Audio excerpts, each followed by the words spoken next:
کا نظام سارے کا سارا سود پر ہے، اور 70 سال ہونے کو ہیں۔ یہاں کا مقتدر طبقہ اللہ کے اس باغیانہ نظام کو چلائے ہوئے ہیں، اور جیسا میں پہلے بھی کہہ چکا ہوں کہ ہم لوگ من حیث القوم من حیث الحکومت اللہ کو آزما رہے ہیں کہ تو ہمارا کچھ بگاڑ سکتا ہے کہ نہیں بگاڑ سکتا، دیکھیں گے ہم نے واقعہ تو بگاڑ سکتا ہے یا ویسے ہی دھمکیاں ہیں۔ ہمارے ہاں جو اقتدار پر آتا ہے خدا ہی بہتر جانتے ہیں، اس کی طبیعت مسخ ہو جاتی ہے، اس کی فطرت مسخ ہو جاتی ہے، اس کو پھر جرم اور گناہ کا اور نیکی کا کوئی فرق معلوم نہیں ہوتا۔ میں آپ کے سامنے ایک سرسری سے جائزہ پاکستان بننے کے بعد پیش کرنا چاہتا ہوں کہ یہاں اس سودی کاروبار کو مٹانے کے لیے کتنی کاوشیں ہوئیں اور پھر حکمران طبقہ کیا کچھ کرتا رہا۔ سب سے پہلے متحدہ پاکستان میں 1969 اسلامی مشاورتی کونسل نے ڈھاکہ میں اپنے اجلاس جو 1969 میں ہوتا اسٹیٹ بینک کے استفسار پر ملک میں رائج بینکاری کے نظام، قرضوں، saving certificates, prize bond, postal life insurance scheme وغیرہ کو سودی قرار دیا، اور علماء اور ماہرین پر مشتمل ایک ایسی کمیٹی بنانے کی تجویز دی جو غیر سودی نظام معیشت کے قیام کے لیے سفارشات مرتب کرے۔ پاکستان تو ٹوٹ گیا شامت اعمال سے، ہماری بد نصیبی سے۔ بالآخر مغربی پاکستان کے اندر دستور ساز اسمبلی قائم ہوئی۔ 1973 میں دستور پاکستان کی دفعہ 38 میں طے کیا گیا کہ ملک کی اقتصادیات کو سودی لین دین سے جلد از جلد پاک کرنا ریاست کی منصبی ذمہ داری ہے۔ اس وقت اسمبلیوں کے اندر کچھ مخلص لوگ بھی تھے، علمی شخصیتیں تھیں، بڑی قداور علمی شخصیتیں تھیں۔ مولانا عبدالحق صاحب اکوڑا خٹک والے، مولانا سمیع الحق کے والد، مولانا غلام غوث ہزاروی، مولانا مفتی محمود صاحب، مولانا عبدالحکیم صاحب، مولانا صدر شہید صاحب، اور بڑے بڑے جید علماء تھے۔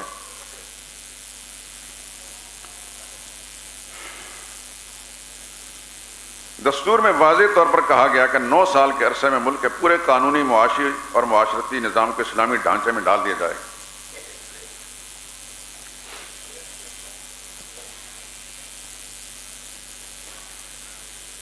بالآخر بھٹو صاحب کی حکومت ختم ہو گئی۔ 1977 میں 29 ستمبر کو صدر ضیاء الحق نے اسلامی نظریاتی کونسل کو غیر سودی معیشت کے قیام کے لیے سفارشات مرتب کرنے کا کام تفویض کیا۔ کونسل نے نامور ماہرین اقتصادیات بینکاروں پر مشتمل 15 رکنی کمیٹی قائم کی، جس نے دن رات محنت کر کے سفارشات مرتب کی۔ پھر 1980 میں اسلامی نظریاتی کونسل نے اپنی حتمی رپورٹ صدر ضیاء الحق کو پیش کی، لیکن اس پر عمل درآمد نہیں کیا گیا۔ افسوس اس کا کہ پاکستان کی تاریخ میں پہلے دن سے لے کر آج کی گھڑی تک سب سے اچھا اگر انسان اس ملک کو حاکم ملا تو وہ ضیاء الحق ہی تھا، لیکن ان کے نصیب میں بھی یہ بات نہیں تھی۔ مجھے تو یوں لگتا ہے جیسا کہ ہم اتنے مجرم اور گنہگار ہیں، خدا کی نظروں سے گرے ہوئے ہیں، کہ اتنے اچھے آدمی سے بھی ہمیں فائدہ نہ ملا۔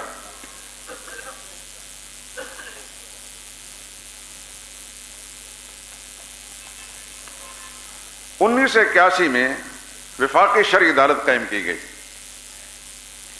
لیکن اس پر یہ پابندی لگا دی گئی کہ 10 سال تک ملک کے مالیاتی معاملات عدالت کے دائرہ کار سے باہر رہیں گے۔ یعنی اس سے بڑا ڈھونگ فراڈ اور کیا ہو سکتا ہے؟ یہ وفاقی شرعی عدالت ہے لیکن مالیاتی نظام کو نہیں چھیڑ سکتی. یعنی یہ جانتے ہوئے کہ وہ ایک سودی نظام، باطل نظام، کافرانہ نظام ہے، اللہ کی بغاوت پر مبنی نظام ہے، اس کو ختم ہونا چاہیے. کہنے کہ 10 سال تک اس کو چھیڑا نہیں جائے گا. پھر ہم چاہتے ہیں کہ اللہ کی رحمتیں ہم پر آئیں. انہی حکومتی ایوانوں کے اندر پھر 12 ربیع الاول کو سیرت النبی کے اجلاس بھی ہوتے ہیں. اس سے بڑا فراڈ دنیا میں کوئی ہوتا ہے؟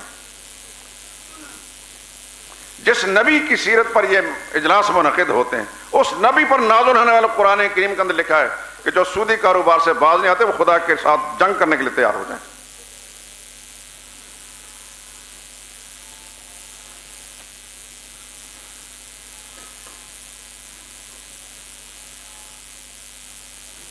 سود کے متبادل کے طور پر بینکوں پر مارک اپ PLS کھاتوں کے نام سے ایک نظام قائم کیا گیا. یعنی کان کو ادھر سے پکڑنے بجائے یوں پکڑ لو. نام بدلا ہے شوگر کوٹڈ کر کے. بینکوں والے سمجھتے ہیں کہ اس کی حقیقت وہی ہے. پھر 1988 میں ضیاء الحق مرحوم نے نفاذ شریعت آرڈیننس کے ذریعے ایک اسلامی معیشت کمیشن قائم کیا. کراچی یونیورسٹی کے وائس چانسلر کو اس کمیشن کا سربراہ مقرر کیا گیا. اس کمیشن نے 1 سال تک کام کیا مگر بے نظیر بھٹو کے دور حکومت میں اس آرڈیننس کو اسمبلی میں پیش نہیں کیا گیا اور یہ کمیشن بھی ختم ہو گیا.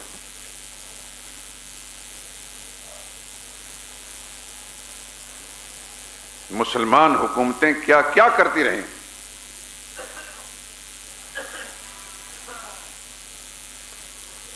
پھر 1991 میں موجودہ وزیر اعظم کی حکومت قائم تھی.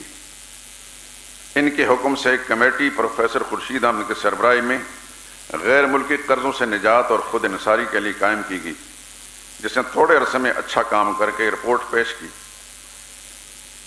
لیکن 11 مئی 1991 کو موجودہ وزیر اعظم صاحب کی حکومت نے ملکی معیشت کو اسلامی ڈھانچے میں ڈالنے کے لیے گورنر اسٹیٹ بینک کی سربراہی میں ایک کمیشن قائم کیا. اس نے بھی اچھا خاصا کام کیا لیکن بے نظیر بھٹو کے دوسرے دور حکومت میں اس کمیشن کام بھی تعطل کا شکار رہا. آ رہا ہوں ادھر آ رہا ہوں. محترم وزیر اعظم صاحب جو موجودہ ہمارے وزیر اعظم صاحب، انہوں نے اپنے پہلے دور حکومت میں ایک کمیٹی غیر سودی معیشت کے لیے سفارشات مرتب کرنے کا کام سونپا. اس کمیٹی نے بھی اپنی سفارشات مرتب کی.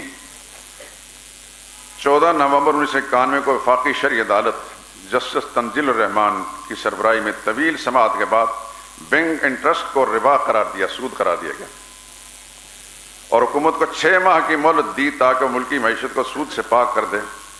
عدالت میں سماعت کے دوران ملک کے ممتاز ماہرین معیشت اور وکلاء اور علماء بھی پیش ہوتے رہے. مگر ہمارے موجودہ محترم وزیر اعظم صاحب کی حکومت نے وفاقی شرعی عدالت کے فیصلے کے خلاف سپریم کورٹ میں اپیل دائر کر دی اور اگلے 8 سال تک اس اپیل کی بھی سماعت نہ اسی معاملہ تک. پیاس کن ز گلستان من بہار مرا. پھر 1997 میں موجودہ وزیر اعظم صاحب نے، ان کی حکومت نے ملک سے سود کے خاتمے کے لیے راجہ ظفر صاحب کی سربراہی میں ایک کمیٹی قائم کی. انہوں نے بھی اچھا خاصا کام کیا لیکن نتیجہ زیرو ثابت ہوا. 1999 میں سپریم کورٹ کے شریعت بینچ نے وفاقی شرعی عدالت کے 91 کے فیصلے کے خلاف دائر کردہ حکومتی اپیل کی سماعت کی اور 23 دسمبر 1999 کو حکومت کی اپیل کو مسترد کرتے ہوئے وفاقی شرعی عدالت کے فیصلے کی توثیق کی. یعنی سپریم کورٹ نے بھی توثیق کر دی اور حکومت کو خاتمہ سود کے لیے 30 جون 2001 تک مہلت دی. حکومت نے رازداری سے اس فیصلے کے خلاف بھی ایک سرکاری بینک کے ذریعے سے نظر ثانی کی اپیل دائر کر دی بغیر اطلاع کے. سود کو چلنا چاہیے. 2001 جون میں ایک بینک کے ذریعے سپریم کورٹ سے سودی معیشت کے خاتمے کے لیے مزید مہلت طلب کی گئی اور سپریم کورٹ نے حکومت کے 1 سال کی مزید مہلت دے دی۔ پھر مزید تماشا دیکھیں، 2002 مئی کے اوائل میں ایڈوکیٹ جنرل آف پاکستان نے اس حکومتی موقف کا اظہار کیا کہ اب حکومت ایسے علماء سے آراء لے گی، ان کی آراء سے استفادہ کرے گی جو بینک انٹرسٹ کو یعنی سود، اس کو سود نہیں سمجھتے، ایسے علماء جو اس کو سود نہیں سمجھتے ان سے استفادہ کرے گی۔ اس زمانے میں آپ کو یاد ہوگا ڈاکٹر اسرار احمد مرحوم نے، اللہ کی رحمت نازل ان پر ہوں، جہاں تک مجھے یاد پڑتا ہے کہ سب سے زیادہ تنظیم اسلامی ڈاکٹر اسرار مرحوم نے اس سلسلے میں کوششیں کی ہیں، اللہ ان کو جزائے خیر دے اگر عالم کے اندر بھی۔ انہوں نے اپنے رد عمل کا اظہار کیا تھا کہ ایک جانب بھارتی افواج ہماری سرحدوں پر کھڑی ہیں اور بےتابی کے ساتھ حملے کے حکم کا انتظار کر رہی ہیں، اور دوسری جانب ہماری حکومت اللہ تعالیٰ اور رسول کے ساتھ جنگ کو جاری رکھنے کے لیے نت نئی چالیں سوچ رہی ہے۔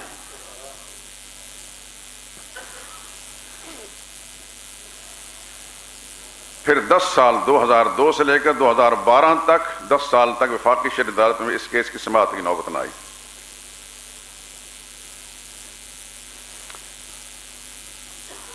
خلاصہ کلام 2015 میں اس سال سپریم کورٹ نے تنظیم اسلامی کے امیر کی سود کے خاتمے کی آئینی درخواست یہ کہہ کر خارج کر دی کہ معاملہ وفاقی شرعی عدالت میں زیر سماعت ہے، اور فاضل جج نے یہ ریمارکس بھی دیے کہ جو سود نہیں لینا چاہتے نہ لیں، اور جو سود لے رہے ہیں ان کو اللہ پوچھے گا۔ ان سے پوچھے کہ تم کس بات کی تنخواہ لے رہے ہو؟ اس قوم کے خون پسینے کی کمائی جو ٹیکسوں کی شکل میں ہے، تمہارے جیبوں میں لاکھوں روپے جاتے ہیں، تم کس بات تنخواہ لیتے رہے؟ میرے دوست اور بزرگوں، وہ جو احادیث طیبہ میں نے پڑھی تھی، میں چاہتا ہوں کہ ان کا ترجمہ آپ کو سنا دوں کہ اللہ کے پیغمبر نے اس سلسلے میں کیا فرمایا۔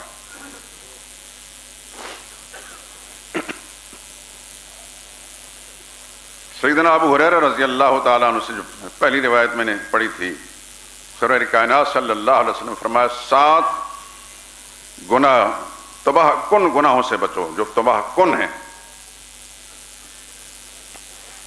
صحابہ نے پوچھا یا رسول اللہ وہ کون سے ہیں؟ آپ نے فرمایا سب سے پہلے اللہ کے ساتھ کسی کو شریک کرنا سب سے بڑا جرم ہے، اور اس بات سے آپ اچھی طرح آگاہ ہیں، اکبر الکبائر، سب کبیرہ گناہ میں سب سے بڑا گناہ الاشراک باللہ، اللہ کے ساتھ کسی کو شریک بنانا۔ نمبر 2 جادو کرنا، جادو والا عمل یہ تباہ کن عمل ہے، اور جو آدمی جادو کرتا ہے وہ مسلمان نہیں، شریعت کے فیصلے میں پکا کافر ہے، وہ جادوگر مسلمان نہیں ہے، کیونکہ جن علماء نے اس کی ریسرچ کی ہے جادو کے معاملے پر، وہ کہتے ہیں جادو کی جتنی قسمیں بھی ہیں ہر ایک کے اندر جب تک شرک کا ارتکاب نہ کیا جائے، کفر نہ کیا جائے، جادو کا اثر نہیں سامنے آتا۔ جادوگر مسلمان نہیں، لیکن دنیا کا مال کمانے کی خاطر پھر وہ لوگوں کیسے کیسے طریقے سکھاتے ہیں۔ اللہ کے نبی فرمایا یہ تباہ کن چیز ہے۔ شرک کے بعد دوسرے نمبر پر جادو کا نام لیا، تیسرے نمبر پر کسی کو ناحق قتل کرنا، چوتھے نمبر پر سود کھانا، یہ بھی تباہ کن چیز ہے، پانچویں نمبر یتیم کا مال کھانا، اور چھٹے نمبر پر اپنی جان بچانے کے لیے جہاد میں لشکر اسلام کا ساتھ چھوڑ کر بھاگ جانا، یہ گناہ کبیرہ ہے۔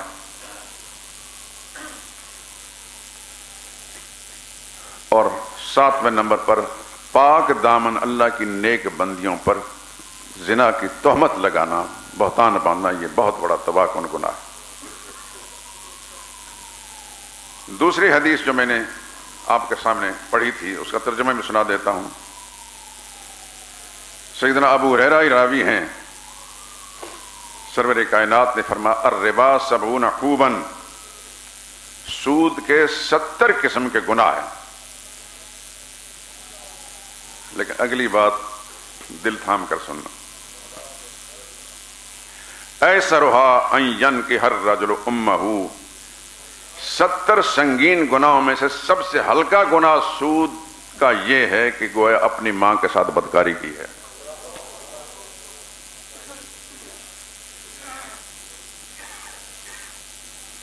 دوسری حدیث بھی سن لیں.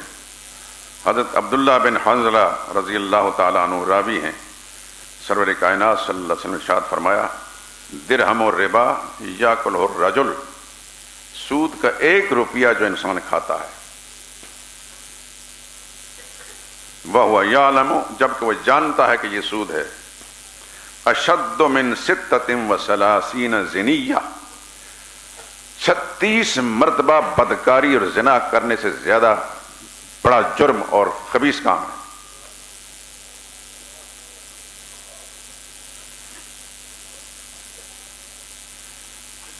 اور یہ بھی حضور کا فرمان ہے. حضرت جابر راوی ہیں لعن رسول اللہ صلی اللہ علیہ وسلم آکل الربا، سود کھانے والے پر اللہ کے نبی نے لعنت فرمائی ہے. وموکلہ، سود کھانے والے اور کھلانے والے پر بھی. وکاتبہ، اور سودی کاروبار لکھنے والے پر بھی.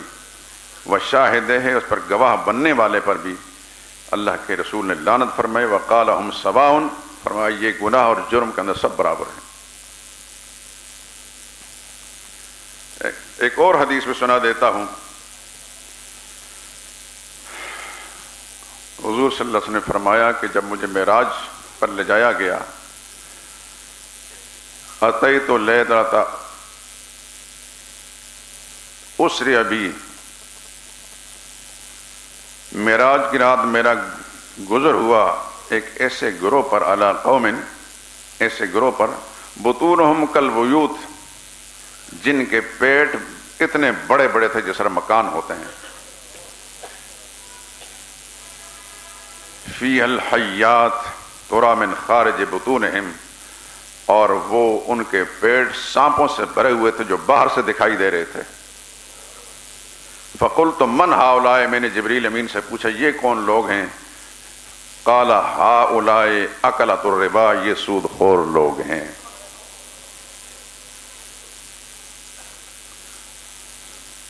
دوسری حدیث حضرت سامرہ بن جندب رضی اللہ تعالیٰ عنہ راوی ہیں، کہتے ہیں قال نبی اللہ صلی اللہ علیہ وسلم رأیت لیلۃ اسری بی، جس رات مجھے سیر کرائی گئی یعنی معراج پر لے جایا گیا، رجلا یسبح فی نہر، ایک آدمی نہر کے اندر تیر رہا ہے، ویلقم الحجارۃ، اور پتھروں کو لقمے بنا رہا ہے. فقلت ما ھذا، میں نے پوچھا یہ کون ہے؟ فرمایا فقال علی آکل الربا، یہ سود خور ہے.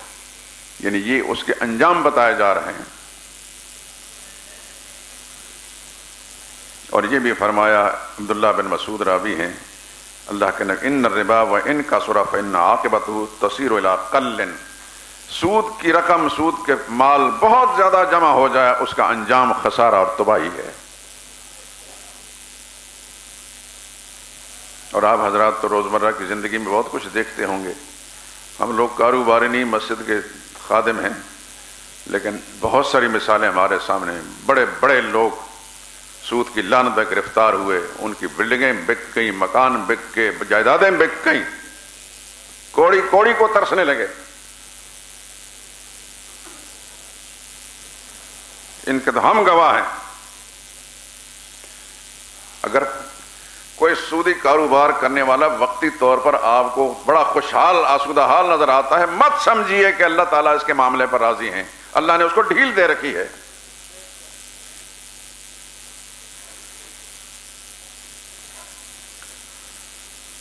اور یہ بھی فرمایا لیاتین علی الناس زمان، لوگوں پر ایسا دور آ جائے گا، لا یبقى احد الا آکل الربا، کہ سود کھائے بغیر کوئی باقی نہیں بچے گا. فإن لم یأکل، لیکن سود کھانے سے اگر بچ بھی گیا، اصابہ من غبارہ، تو اس کا گرد و غبار سے نہیں بچ سکے گا. اور یہ وہ چیز ہے جس میں اور آپ سب شامل ہیں.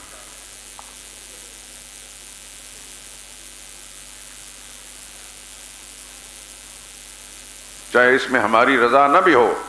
میں یہ سمجھتا ہوں کہ ایک صاحب ایمان جو اللہ سے ڈرتا ہے، جس کا اللہ پر ایمان ہے، جس کو موت کا احساس بھی ہے، اللہ کے سامنے جانے اور اس کی جواب دہی کا اور قبر کے حساب و کتاب کا بھی احساس ہے، اور وہ یہ بھی جانتا اور مانتا ہے کہ محشر کے میدان میں جزا و سزا کے فیصلے ہوں گے، وہ خوشی سے سودی کاروبار نہیں کرتا. لیکن ایسے باطل نظام میں ہم جکڑے ہوئے ہیں، ہمارے اوپر مسلط ہونے والے طبقے نے اس باطل اور طاغوت نظام کو ایسا ہمیں اس میں جکڑ دیا ہے کہ نہ چاہتے ہوئے بھی ہم اس چیز سے متاثر ہو رہے ہیں. جیسے کہ حدیث کے اندر آخری حدیث سنا رہے ہیں کہ سود اگر نہیں کھائے گا تو سود کے غبار سے نہیں بچ سکے گا، اس کے دھوئیں سے نہیں بچ سکے گا.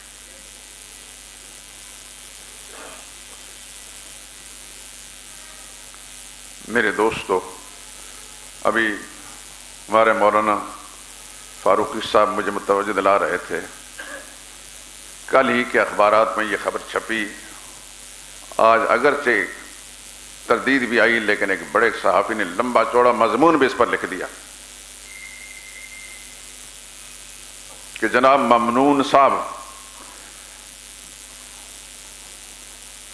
سود عشق ممنوع ہے. صحافیوں کے انداز ہوتے ہیں، اس پر لمبی چوڑی انہوں نے بات لکھی. اگر سربراہ مملکت جو ساری قوم کا باپ ہوتا ہے ان کی سادہ لوہی ہے یا بے خبری ہے، کیا کہیں؟ علماء کو چاہیے کہ قرض پر سود کا جو معاملہ ہے اس میں گنجائش پیدا کریں.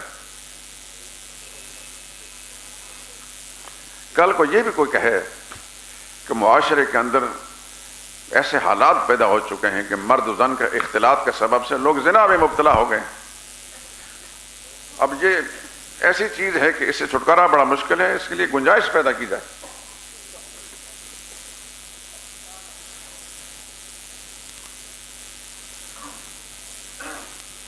ناخدا خود ہی ڈبو دے کشتی امت کو جب، پھر تلاتم خیز لہروں کا گلہ کس سے کریں. صدر مملکت، سربراہ مملکت ناخدا ہوتا ہے، یعنی اس ملک کی کشتی کا ملا ہوتا ہے. وہی ڈبونے پر تل جائے تو پھر کون بچائے گا؟ میرے دوستوں اور بزرگوں، یہ تلخ باتیں ہیں، مجھے کہتے ہوئے بھی دکھ ہو رہا ہے اور آپ حضرات کو بھی دکھ ہو رہا ہوگا سنتے وقت بھی. لیکن کیا کریں، کبوتر کی طرح حقائق سے آنکھیں بند کر دینے سے حقائق تو نہیں بدلتے. ہم لوگ اس جرم میں مبتلا ہیں، من حیث القوم مرتکب ہیں، چاہتے ہوئے نہ چاہتے ہوئے مرتکب ہیں اس کے. اور یہ سب کچھ جانتے ہوئے بھی ہم آزمائے ہوئوں کو پھر آزمانے کی فکر کرتے ہیں.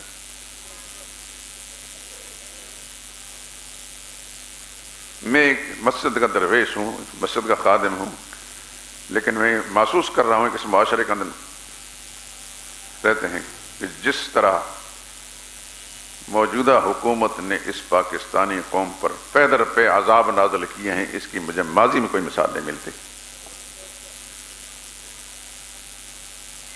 مہنگائی کا عذاب وہ نازل کیا ہے کہ جس کی کوئی نظیر بھی گزشتہ 68 سال میں نہیں ملتی.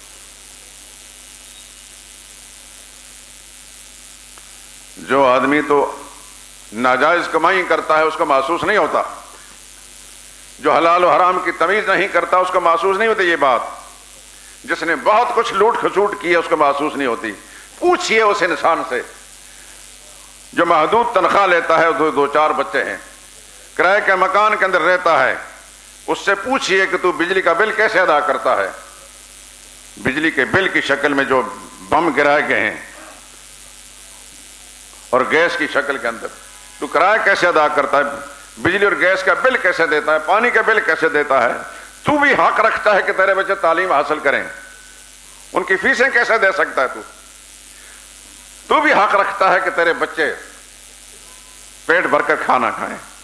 لیکن کیا اس مقتدر طبقے کو اس بات کا احساس ہے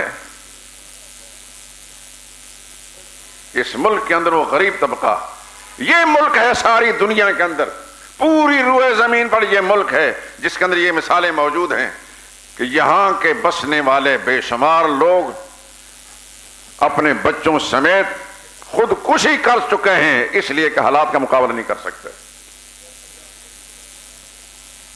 یہ وہ ملک ہے جس میں لوگوں نے اپنے بچوں کو سیل پر لگایا ہے،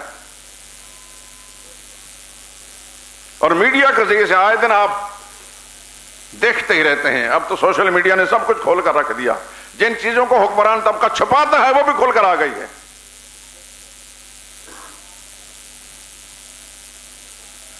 یہ وہ داغ ہے جو اس پاکستان کے پیشانی سے، اس قوم کی پیشانی سے قیامت تک نہیں مٹ سکتا۔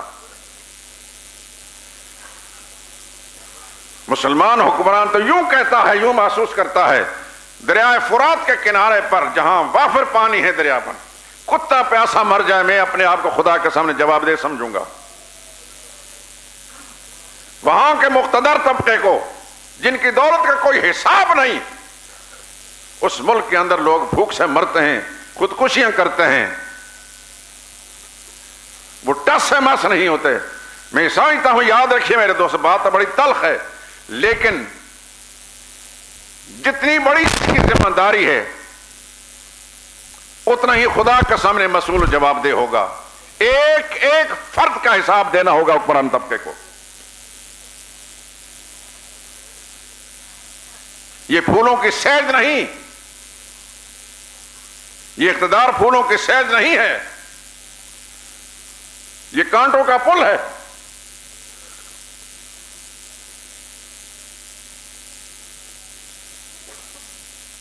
اس گھمنڈ میں نہ رہے کہ لوگوں نے ووٹ دے دیا ہے، اب ہمیں پوچھنے والا کوئی نہیں۔ دھرنے والا دھرنے دے کر ناکام ہو گئے، اب ہم پرسکون زندگی گزاریں گے۔ ایک اور عدالت میں تم نے جانا ہے،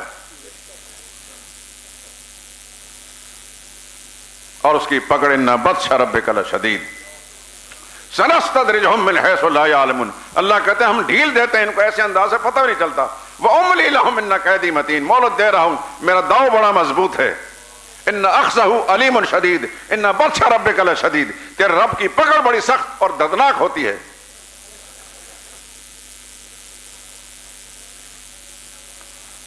مشورہ یہی ہے کہ سودی نظام کے خاتمے کی اولین کوشش کی جائے۔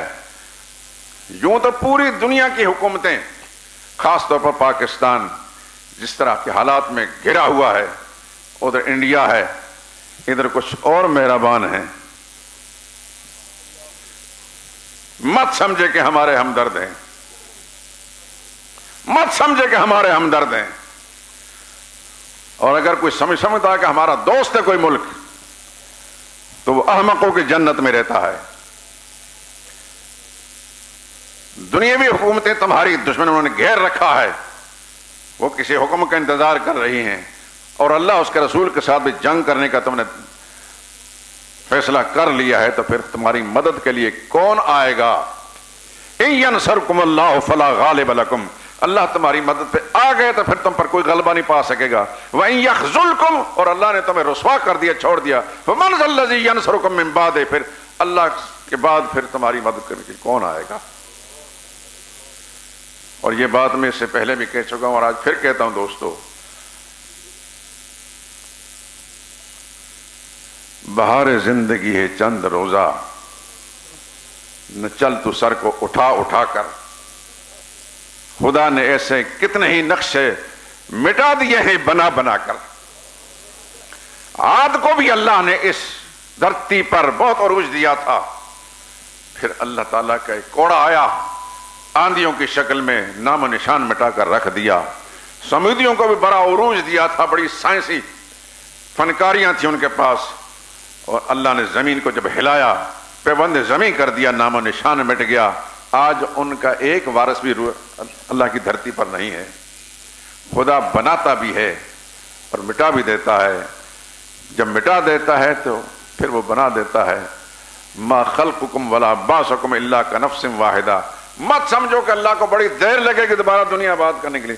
اور دنیا کا انسانوں تمہارا پیدا کرنا اور مٹا کر دوبارہ وجود میں لانا ایسا ہی اس کے لیے آسان ہے، الا کنفس واحد، جیسا ایک انسان کا پیدا کرنا۔ اس نے اپنی کتاب کے اندر یہ ساری باتیں بیان کر دی ہیں۔ من یرتد منکم عن دینہ فسوف یأتی اللہ بقوم یحبہم ویحبونہ، تم میں سے جو بھی اللہ کے دین کا باغی بن جائے گا، خدا کی نافرمانی پر تل جائے گا، مت سمجھو کہ اللہ کو کچھ پتہ نہیں چلا، اللہ تمہیں مٹا کر یأتی اللہ بقوم، اللہ دوسری قوم لے آئے گا، یحبہم ویحبونہ، جو اللہ سے پیار کرنے والی ہوگی اللہ ان سے پیار کریں گے، اذلۃ علی المؤمنین اعزۃ علی الکافرین، وہ ڈرپوک بزدل نہیں ہوں گے، مسلمانوں کے ساتھ بڑے نرم دل مہربان ہوں گے، کفار کے مقابلے میں آہنی دیوار ہوں گے،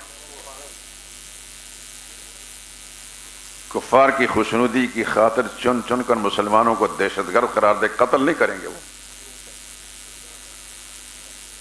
بے گناہوں کو صرف اس لیے نہیں قتل کریں گے کہ ہمارے آقا کی مرضی یہ ہے، ایک ایک قتل کا حساب دینا پڑے گا، ایک ایک قتل کا حساب دینا پڑے گا، یہاں تو ہاتھ پکڑنے والا کوئی بھی نہیں، وہاں تو پھر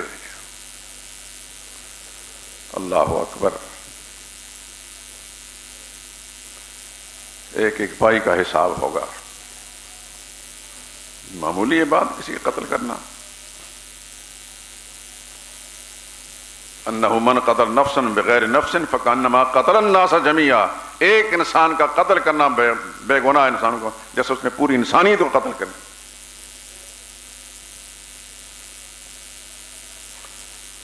تو اللہ کو آزمایا نہ جائے، اللہ کو چیلنج نہ کیا جائے، اللہ کا خوف دل میں لایا جائے، اور جس حد تک جلدی ہو سکتا ہے اس باغیانہ نظام سے چھٹکارا حاصل کیا جائے۔ ان کے پاس اقتدار ہے، اختیار ہے، ان کے پاس ماہرین قانون موجود ہے، اس سے پہلے سفارشات مرتب ہیں، اسلامی نظریاتی کونسل کی لائبریری کے اندر وہ سفارشات مرتب ہیں، بلا سود بینکاری کے نظام کے متعلق۔ اس کتاب کا نام یہ ہے، وہ کتاب میں نے اپنی آنکھوں سے دیکھی ہے، لیکن ان کو چھپایا ہوا ہے۔ مجھے نہیں سمجھ میں آتی کہ یہ ایسا کیوں کر رہے ہیں، یہ کیوں خودکشی کرنے پر تلے ہوئے ہیں، اپنی اور اپنی ساری قوم کو تباہ کرنے پر کیوں تلے ہوئے ہیں۔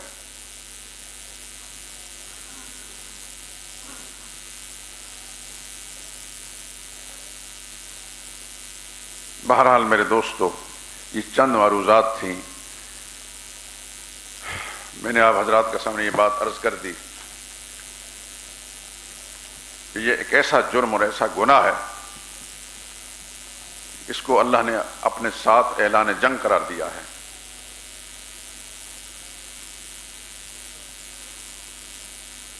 بات ختم کرتا ہوں، یہ ایک اعلان ہے درس قرآن کا، 29 نومبر بروز اتوار بعد نماز مغرب جامع مسجد تقوی دار القرآن و سنہ اللہ بخش پارک متصل کوٹ شہاب الدین شادرہ میں درس ہوگا، اور مولانا خضر حیات صاحب اور دیگر کچھ علماء کے نام لکھے ہیں، ان کا بیان ہوگا، آپ حضرات معلومات کر کے تو اس میں شرکت فرمائیں۔ جزاکم اللہ۔